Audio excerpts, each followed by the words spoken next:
ازيكم يا غاليين؟ عاملين ايه النهارده؟ جايبالكم حته فيلم ملوش حل. بس قبل ما نبدا الفيلم بتاعنا عندي ليكوا سؤال. لو صحيتي في يوم ولقيتي نفسك عايشه حياه غير حياتك هتتصرفي ازاي؟ هستنى كومنتاتكم في التعليقات تحت. هاتوا حاجه تشربوها عشان نبدا الفيلم سوا. فيلمنا بيبدا النهارده مع بنت اسمها ماريا، عندها 13 سنه، وبتكون ماريا موجوده في جنازه ابوها اللي مات منتحر بسبب الديون الكتير اللي عليه، وبتكون رايحه منهاره لان هي بقيت وحيده، وخصوصا ان ابوها وامها توفوا وسابوها لوحدها. وبعد انتهاء مراسم الجنازه بتروح هي وإيمة والمربيه بتاعتها للمحامي العيله عشان تعرف نصيبها من الميراث. فبيقول لها المحامي ان والدها مديون لانه خسر كل املاكه في القمار وحتى القصر اللي هي عايشه فيه. دلوقتي ابوها خسره، لكن بيعرفها ان ابوها ساب لها كتاب قديم كان ورثه من عيلته من مئات السنين. فبتاخد ماريا الكتاب وبترجع القصر، وبتكون حزينه على وفاه ابوها جدا، وفي نفس الوقت ده بتكون مش عارفه هتعيش فين لان القصر ده هيتم التحفظ عليه. فبتحاول إيمة تواسيها وبتطمنها ان هي تروح تعيش مع عمها بين في قريه مون اوكر، وبعدها بتسيبها لوحدها عشان تستريح. فبتفتح ماريا الكتاب اللي ابوها سابها لها، وبتكتشف ماريا ان هو مجرد كتاب قديم بيحكي قصه خياليه حصلت من 500 سنه. وبتتكلم القصه دي عن بنت جميله اسمها فيرا، وفيرا كانت عايشه في مكان سحري اسمه قريه مون اوكر، وفي يوم بيهديها القمر هديه عشان قلبها طيب ونقي، وبتكون الهديه دي عباره عن عقد سحري بيحقق لها اي امنيه. ومن وقتها بدات فيرا تستخدم قوه العقد ده في عمل الخير لحد لما اتسمت اميره القمر. وبعد فتره بتتجوز الاميره واحد اسمه وولف، وبيكون من قبيله اسمها ميري عايشين في المدينه. وبنعرف ان الاميره من قبيله عايشه في الغابه واسمها دلوار. وفي يوم فرحها بيهديها والدها اسد اسود هديه، وبيهديها جوزها حصان ابيض اسطوري. فبتتكلم الاميره مع القبيلتين وهي سعيده، وبتقول لهم ان القمر اهداها عقد سحري بيحقق لها اي امنيه، وكمان يقدر يكشف نوايا الشخص اذا كان الشخص ده بيفكر في الخير او في الشر. وبعدها بتقفل ماريا الكتاب وما بتكملش القصه، وبتروح تودع كل الخدم في القصر عشان تروح تعيش مع عمها بين. فبتقرر المربيه إيمة تروح معاها عشان تهتم بيها، وبعدها بيركبوا العربيه وبيتحركوا لقصر عمها. وبتفتكر ماريا ان هو عايش في قريه مون اوكر اللي قرت عنها في الكتاب. ولما بتوصل بوابه القصر بينزل السواق عشان يفتح لهم البوابه، ولكن فجاه بيهجم عليهم 2 حراميه وبيكونوا عاوزين يسرقوهم. فبتدافع ماريا عن نفسها وبتضربهم الاتنين، وبيتحرك السواق بالعربيه في اخر لحظه وبيقفل البوابة على الحرامية قبل ما يلحقوهم. وأول ما بتوصل للقصر بيستقبلها عمها، وبتلاحظ إن شخصيته متكبرة جدا لأن هو رفض يسلم عليها أو يرحب بيها. فبتتجاهل تصرفه ده وبتدخل القصر، وبتتصدم أول ما بتشوف الكلب بتاعه لأن لونه أسود وشكله مخيف جدا. وبعدها بيوصل المربية للأوضة اللي هتنام فيها، وبياخد ماريا أوضتها اللي موجودة في البرج بتاع القصر. فبتنبهر ماريا أول ما بتشوف الأوضة، وبتكون مستغربة من طريقة عمها بين في الكلام لأن هو مش مهتم بيها تماما. وتاني يوم بتصحى بتلاقي مجهز لها الفطار، وبيكون جايب لها فستان جديد عشان تغير هدومها. فبترفض ان هي تلبس الفستان بسبب اسلوبه في الكلام معاها، وبتاخد الكتاب بتاع ابوها وبتخرج من الاوضه. وبالصدفه بتشوف لوحه على الحيطه فيها صوره اميره القمر واللي كانت موجوده في الكتاب. فبتبدا تحس بحاجه مش طبيعيه في القصر ده. ولما بيشوف بين الكتاب مع ماريا بياخده منها، وبيقول لها ان الكتاب ده ورث عيلتهم وما ينفعش انها تحتفظ بيه لانه فيه اسرار كتير جدا. فبتتضايق منه وبتروح تشتكي لإيمي المربيه بتاعتها، وبتطلب منها ان هي تجيب لها الكتاب ده باي شكل. فبتحاول إيمي تهديها وبتخليها تقعد على الفطار. واول ما بيقعد بين على السفره بتتكلم معاه وبتطلب منه يرجع الكتاب لماريا بحجه ان هي بتحب الكتاب ده جدا لان هو بيفكرها بابوها. وقبل ما تكمل كلامها بيتعصب بين وبيطلب منها ما تتدخلش في خصوصيات العيله تاني. فبتساله ماريا ليه خلاهم يعيشوا معاه طالما هو مش بيحبهم وبيعاملهم بالاسلوب ده. فبيقول لها ان هو اضطر يخليها تعيش معاه بسبب موت ابوها لان هو كان فاشل وخسر كل ممتلكاته بسبب القمار. فبتتعصب هنا ماريا وبتقول له ما يتكلمش عن ابوها تاني بالاسلوب ده. وبعد شويه بياخدها بين في جوله جوه القصر، وبيحذرها ما تدخلش الغابه اللي بره حدود القصر. ولما بتحكي له عن 2 الحراميه اللي حاولوا يسرقوهم بيقول لها ان هم قطاعين طرق وانهم من قبيله دلوار اللي عايشين في الغابه. وبتصدم ماريا هنا لما بتسمع اسم القبيله لان اميره القمر قصتها في الكتاب كانت من نفس القبيله، وده معناه ان القصه دي مش خياليه وانها ممكن تكون حصلت فعلا من 500 سنه. وتاني يوم بتروح ماريا غرفه استقبال في القصر، وبتشوف بيانو بيعزف لوحده كانه مسحور. فبتعزف نفس اللحن اللي بيعزف البيانو. فبيتعصب بين اول ما بيسمع اللحن ده وبينادي عليها عشان ياخدها في جوله بره القصر. فبتروح تركب معاه حصان صغير، وبيفضلوا يتمشوا حوالين القصر وهم مستمتعين بالمناظر الطبيعيه. وبعدها بتطلب ماريا من عمها انه يسيبها تتمشى لوحدها بالحصان بحجه ان هي عايزه تعتمد على نفسها وتعرف كل حاجه عن القريه. فبيوافق بين ولكن بشرط ان هي ما تدخلش الغابه. ولكن ماريا بتتجاهل كلامه وبتدخل الغابه فعلا عشان تعرف السبب اللي مخليه دايما بيمنعها تروح هناك. وبتشوف ماريا ارنب صغير محبوس في قفص، ولما بتحاول تحرره وبيجي حراميه من قبيله دلوار بيكونوا عاوزين يخطفوها. ولكن فجأة بيجي الكلب الأسود بتاع عمها وبينقذها في آخر لحظة. فبيهرب الحرامية وهم خايفين منه جدا، وبتاخد ماريا الأرنب وبترجع القصر. وبيسألها عمها عن سبب تأخيرها، فبترفض ماريا تعرفه ان هي دخلت الغابة وبتقوله ان هي كانت بتتمشى حوالين القصر. وبعدها بتطلع اوضتها عشان تستريح وبتشوف نور ابيض خارج من شباك الأوضة، فبتتفاجئ بحصان ابيض سحري بيمشي في الجنينة وفجأة بيختفي. فبتروح تتكلم مع بين وبتقوله ان هي عاوزة تفسير لكل الحاجات الغريبة اللي بتحصل في المكان ده، لان هي حاسة ان القصة اللي في الكتاب دي حقيقية والقرية اللي هو عايش فيها سحرية. فبيتهرب بين من السؤال وبيعتذر لها عشان مش هيقدر يجاوب وبيسيبها وبيمشي. ولما بتشوف ماريا الكلب بتاعه وهو خارج من الأوضة بتمشي وراه عشان تعرف الكلب ده بيروح فين في القصر. وبمجرد ما بيعدي الكلب من قدام ماريا بتشوف انعكاس صورته في المراية بيظهر كأنه أسد مش كلب.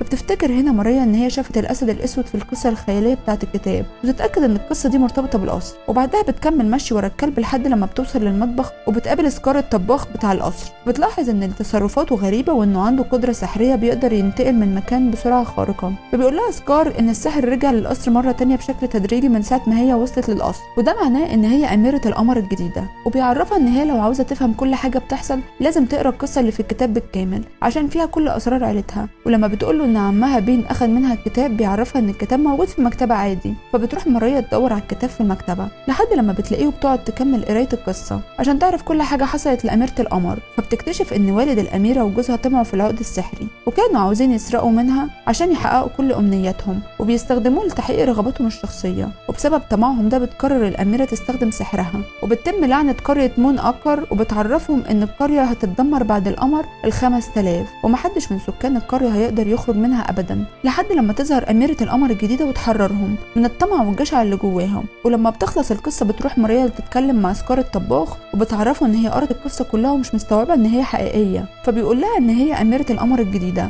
ومهمتها ان هي تلاقي العقد السحري وبعد كده ترميه في البحر قبل ما يظهر القمر ال5000 ويدمر القرية بالكامل. وبينصحها ان هي لو عاوزة تنقذ القرية لازم تعمل معاهدة صلح بين عمها وبين قبيلة دروار، لان الصراع اللي كان بين اجدادهم في الماضي هو السبب الحقيقي في اللعنة، وكل ده بسبب انهم طمعوا في العقد السحري. فبتتعصب ماريا لان هي مش هتقدر على المسؤولية الكبيرة زي دي وبتروح تقعد لوحدها وبتحسب ظهور القمر من يوم اللعنة لحد دلوقتي. فبتكتشف ان القمر ال5000 هيظهر كمان اسبوع وده معناه ان القرية على وشك ان هي تتدمر. فبتروح تاخد هدومها من الأوضة وبتخرج من القصر عشان تبدأ تدور على العقد السحري في أسرع وقت. وأول ما بتدخل الغابة بتسمع صوت حد بيقرب من ناحيتها فبتستخبى جوه كهف عشان محدش يشوفها. ولكن فجأة بتظهر واحدة وراها اسمها لوفداي تقدر تتعرف عليها لأنها شافت صورتها في أوضة عمها. فبتاخدها لوفداي في بيتها في كهف وبتقولها إن هي عارفة عنها كل حاجة وعاوزة تساعدها عشان ينقذوا القرية قبل ما تتدمر. وبتعرفها إن الصندوق اللي فيه العقد السحري عن قبيلة دلوار في الغابة ولكن محدش عارف يفتح الصندوق لأن المفتاح بتاعه مختفي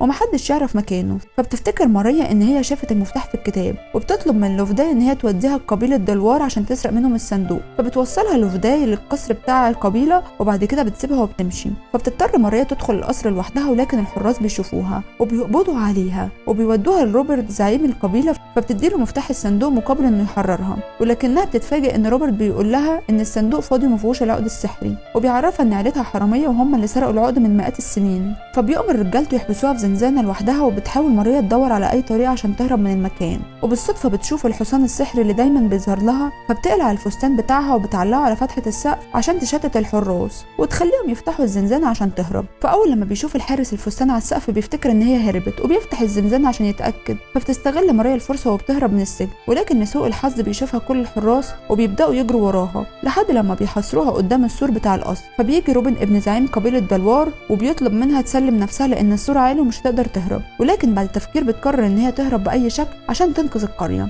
فبتنط من على السور وبتقع في الغابة وبتفضل تجري بعيد عن الحراس عشان ما يقبضوش عليها. وفجأة بيجي الكلب الأسود بتاع عمها وبيدلها على طريق الخروج من الغابة لحد لما بترجع القصر. ولما بيشوفها بين بيعرف إن هي كانت موجودة في الغابة وبيفضل يزعق لها على تصرفاتها لأن قبيلة دلوار أعداء عائلتها من زمان وممكن يقتلوها. فبتتضايق ماريا من طريقة كلامه معاها وبتسيبه وبتطلع أوضتها عشان تنام. وتاني يوم بتصحى على صوت في أوضتها وبتتفاجئ إن الأفداي جاية عشان تزورها وتطمن عليها خصوصا بعد ما سابتها لوحدها قدام القصر بتاع قبيلة دلوار. وبتعتذر لها الأفداي على تصرفها ده وبتديلها فستان هدية كان بتاعها وهي صغيرة. وبعدها بتنزل هي وماريا لغرفة الاستقبال وبتقعد تعزف على البيانو وبيكون واضح عليها إن هي عارفة كل حاجة عن القصر ده. ولما بتقف ماريا قدام المراية بتشوف رؤية عن ماضي الأفداي وبتعرف إن هي كانت خطيبة عمها بين، وفي يوم اعترفت له ان هي بنت روبرت زعيم قبيلة دلوار، فتعصب بين ساعتها وقرر ان هو هينفصل عنها لانه افتكر ان هي مش بتحبه وكانت بتخدعه طول الوقت. فبتتكلم ماريا مع لوفداي وبتقول لها ان بين بيحبها بالدليل ان هو لسه محتفظ بصورها في القصر، عشان كده لازم تعتذر له على كذبها عليه طول السنين دي.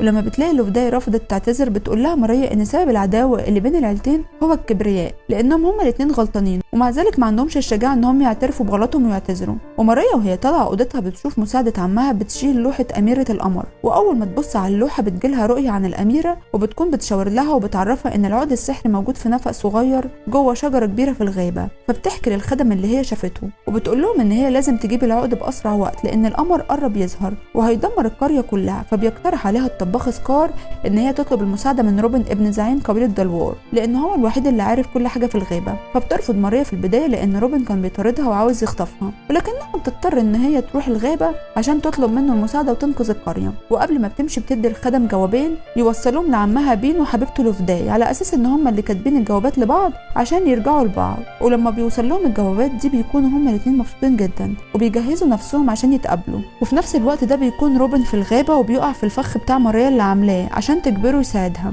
في ان هي تلاقي العقد السحري. فبيوافق روبن وبتحرره ماريا وبيكون عاوز يغدر بيها ويخطفها، ولكن فجاه بيجي الكلب الاسود عشان يحميها وبيضطر روبن ان هو يرجع في قراره ويساعدها. وفي الوقت ده بيكتشف بين ولوفداي ان هي اللي كتبت لهم الجوابات، وبيعرفوا من الخدم ان هي راحت الغابه لوحدها عشان تدور على العقد السحري. فبيقرروا ان هم يروحوا لها عشان ينقذوها قبل ما روبرت زعيم قبيله دلوار يخطفها لان هو عايز ياخد العقد السحري ويستخدمه لاغراض شخصيه. وبنرجع تاني لماريا وهي في الغابه مع روبن وبيكونوا في طريقهم للشجره اللي فيها العقد السحري، ولكن فجاه بيجي واحد من قبيله دلوار وبيخطف روبن من غير ما ماريا تاخد بالها. وبتكون القبيله كلها عرفت خيانه روبن ليهم وبيعملوا فخ للكلب الاسود عشان يقدروا يخطفوا ماريا من غير ما يواجهوا مشاكل. وبعدها بيروح روبرت عشان يواجه ابنه بخيانته وبيعرفوا ان هو هيعاقبه بعد ما يلاقي العقد السحري. وبتفضل ماريا في الوقت ده تدور على روبن في الغابه وبتكون مستغربه ان هو اختفى من غير ما تحس بيه. وفجاه بتشوف الحصان السحري اللي دايما بيظهر لها فبتمشي وراه لحد لما بيوصلها للشجره اللي فيها العقد. فبيشوفها روبرت بيقبض عليها وبيهددها بالقتل لو ما اعترفتش على مكان العقد. وفي نفس اللحظه دي بيقدر الكلب الاسود يخرج من الفخ اللي كان معمول له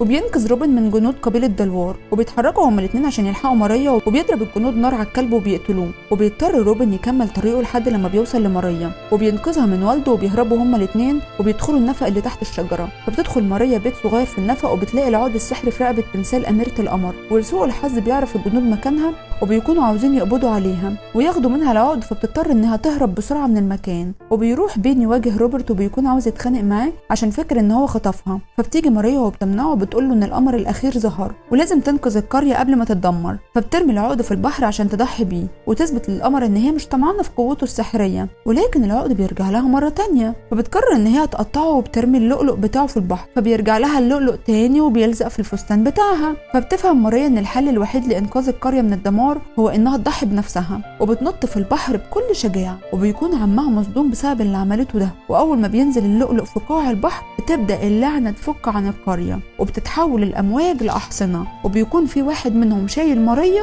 وبيخرجها بره البحر. وبعدها بيرجع الكلب للحياه مره تانية ولكن على هيئه اسد الاسود وبيروح لماريا بس بتصدم ماريا اول ما بتشوفه وبتفهم ان الاسد ده هو اللي كان في القصه بتاعت اميره القمر. وبنكتشف ان القمر هو اللي انقذها عشان ضحت بنفسها مقابل ان هي تنقذ قريه كلها. وبسبب تضحيتها دي بيقرر عمها يتخلى عن كبريائه وبيعتذر لحبيبته لوفداي وبيعترف لها بحبه. واخيرا بتتخلص قريه مون اكر من اللعنه اللي دامت لمده 500 سنه. ايه رايكم في الفيلم؟ لو الفيلم عجبكم ما تنسوش تعملوا لايك وكومنت واشتراك في القناه عشان اسمكم يظهر في الفيلم اللي جاي وعشان تشوفوا كل الافلام الجديده. اشوفكم في فيلم جديد. باي باي.